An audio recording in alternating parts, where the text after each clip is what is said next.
On court tous après quelque chose, pas vrai? Le stage parfait, les meilleures notes possibles, la relation idéale, bref, la liste est longue. Mais plongeons ensemble dans ce décryptage philosophique, car nous allons décortiquer une mécanique mentale fascinante.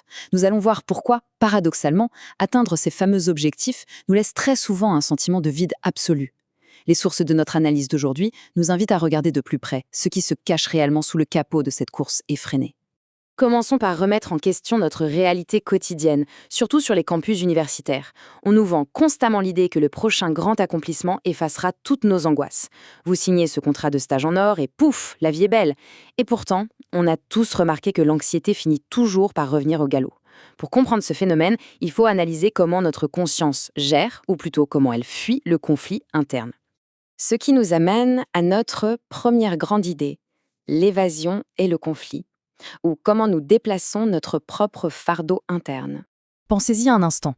On se dit souvent que scroller pendant des heures sur les réseaux, s'obséder soudainement pour une nouvelle marque de vêtements ou se tuer au sport juste avant les partiels, c'est juste pour relâcher la pression. Mais d'un point de vue philosophique, c'est une véritable fuite sociale. Notre conscience prend un problème interne bien trop lourd à affronter et pouf, elle le déplace artificiellement vers un objet externe. C'est littéralement un mécanisme d'évasion structurelle. Et le pire dans tout ça, c'est que lorsque nous sommes dans cet état, notre esprit devient ce que l'analyse appelle une conscience émue. Cela explique brillamment pourquoi il est tout simplement impossible de raisonner avec soi-même en période de gros stress académique. Ce n'est pas un manque d'intelligence, c'est juste que l'esprit filtre absolument tout à travers le prisme de son anxiété. Il ne reflète plus la réalité, il la déforme. Passons à la deuxième étape du processus, le fétiche comme faux issue, consistant à se créer des centres de gravité totalement artificiels. C'est là que les choses qu'on poursuit se transforment. Ce master ultra sélectif, ou cette validation, un coup de like, on finit par les élever au rang de sauveurs. La source philosophique appelle cela un fétiche. On donne à cet objectif externe le pouvoir magique et illusoire de donner un sens à notre vie. Ça devient notre fameux centre de gravité, une boussole qui dirige toutes nos actions, mais une boussole complètement artificielle. Et forcément, ça mène à un cycle prévisible. Le crash. C'est du classique. D'abord l'illusion. On a un but, une énergie folle. Ensuite vient l'usure. Le stage de rêve s'avère n'être que des tableaux d'Excel ennuyeux. Et enfin, boum, la phase de vide. Une amère désillusion, car ce fétiche social n'a jamais eu la capacité réelle de guérir notre mal-être de départ. Alors, comment tombe-t-on dans ce panneau? C'est le sujet de notre troisième point. Le piège de la rêverie et la distorsion de notre perception. Pour comprendre l'échec du fétiche, il faut regarder le moteur psychologique qui le fabrique en nous, la rêverie. Et attention, on ne parle pas de juste rêvasser 5 minutes en amphi. Non, c'est un mécanisme automatique qui compense nos manques en déformant activement notre vision de la réalité, des autres et de nous-mêmes. C'est un filtre puissant. Et devinez quand ce mécanisme se déclenche?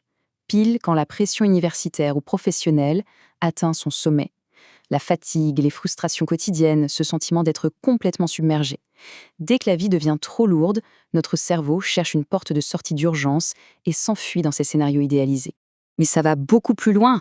Le noyau de cette rêverie devient un véritable climat interne fixe. Toute notre vie finit par tourner autour. Parfois, des étudiants choisissent une filière entière, non pas par passion lucide, mais uniquement parce que ce choix compense secrètement une vieille insécurité. Et bien sûr, on se cache ça derrière des justifications hyper rationnelles.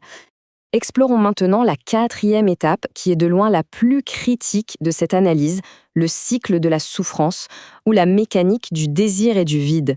Depuis qu'on est petit, on nous martèle qu'il faut chasser nos désirs pour être heureux. Mais regardons les choses en face. Que se passe-t-il à la seconde exacte où l'on attrape enfin ce qu'on pourchassait depuis des mois, voire des années? C'est là que le piège se referme. La rêverie crée le désir, qui cherche le plaisir.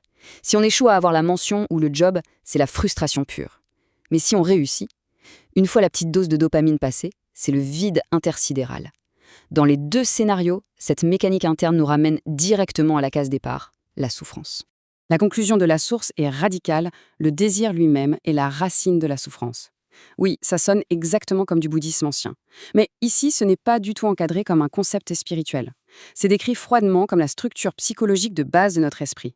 Désirer à partir d'un manque, c'est s'abonner mathématiquement à l'insatisfaction. Ce qui nous amène à notre cinquième point. Et préparez-vous, ça va secouer. La valeur de l'échec et comment briser l'illusion. La doctrine est pour les ratés ou pour ceux qui échouent. C'est une phrase ultra provocatrice tirée du matériel source, mais ce n'est absolument pas une insulte. En fait, c'est le cœur du propos. l'échec est présenté comme une condition vitale et unique pour enfin ouvrir les yeux. C'est génial quand on y pense. Le succès académique ou social est presque dangereux ici, car il nous garde endormis, courant de fétiche en fétiche. L'échec, lui, fait voler l'illusion en éclats. Ça fait mal, bien sûr, mais ça force notre conscience à regarder enfin le vrai conflit en face, sans aucune échappatoire possible. C'est notre plus grande opportunité de clarté. Alors, on fait quoi? C'est notre 6e et dernière section, observer pour comprendre, et la vraie nature de la méditation. D'abord, balayons les fausses bonnes idées, très courantes sur les campus. Oubliez la répression totale du désir, le fait de se sacrifier à la bibliothèque jusqu'à l'épuisement ou de s'auto-flageller moralement. Forcer un comportement ne dissout rien du tout. Ça rajoute juste une énorme couche de tension par-dessus la rêverie. La solution proposée ici, c'est l'observation. Ce que l'auteur appelle méditation ne demande pas de coussin spécial ni de musique zen. Il s'agit simplement de percevoir la réalité telle qu'elle est, de s'asseoir avec son propre inconfort et d'observer notre esprit en train d'essayer de s'enfuir. Le tout sans se laisser embarquer par l'émotion. Le but est d'une simplicité désarmante. Percevoir sans déformer.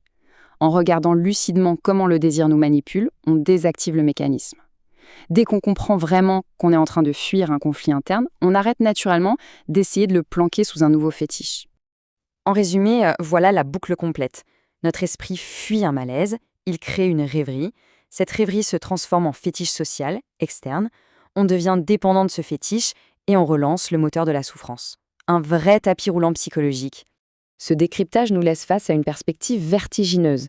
Si toute notre course au diplôme, au statut et à la validation sociale est fondamentalement une évasion, que pourrait-il bien se passer? Que découvririons-nous d'inédit sur nous-mêmes si nous décidions, juste pour un instant, d'arrêter complètement de courir?